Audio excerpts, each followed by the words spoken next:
Se puede decir que la presencia de la lengua española es muy visible, seguramente más en ciertos estados, por supuesto, que en otros, y además creciente, y que hoy día se podía hablar quizá hasta de 60 millones de hispanohablantes repartidos en todo el país.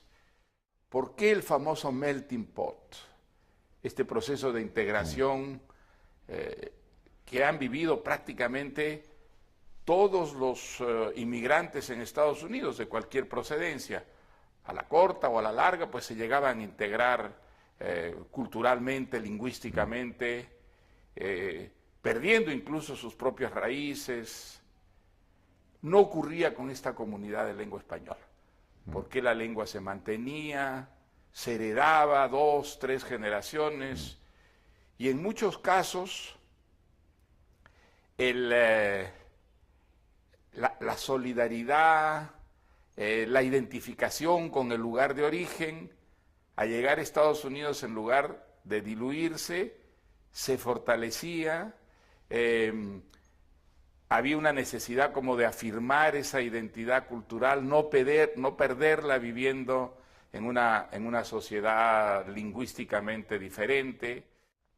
Hay fenómenos muy interesantes de aproximación, amistad, integración entre comunidades que más bien en los países de origen están, si no enemistad, muy distanciadas, en tanto que allí se sienten como una comunidad unida básicamente por el idioma. Yo tengo la impresión de que en Estados Unidos, que por una parte pues es un país extraordinariamente moderno, en proceso de renovación continuo, en el que se invierten sumas, digamos, astronómicas en el campo de la educación y de la investigación.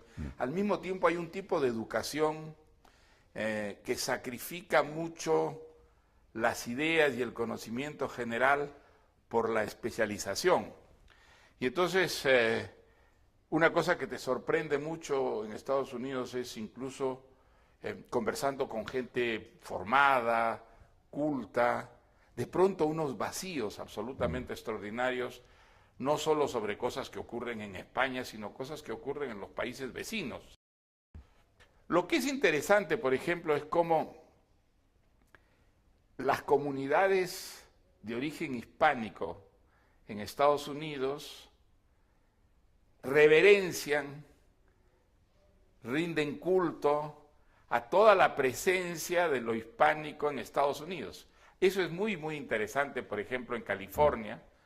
En California, pues, lo que quedan de las misiones, lo que queda de la California hispánica, está promovido como un gran atractivo turístico.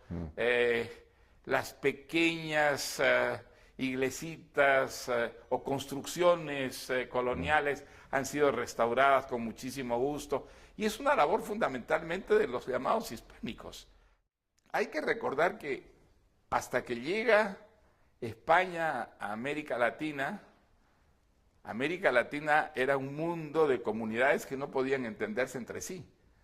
Empiezan a entenderse entre sí gracias al español, es decir, el español da una, no solamente comunicación posible, sino una identidad a toda una región. España inventa América Latina, América Latina nace de esa integración, que es una integración lingüística y cultural. Y creo que en el extranjero esa es una verdad que aparece de pronto en la práctica.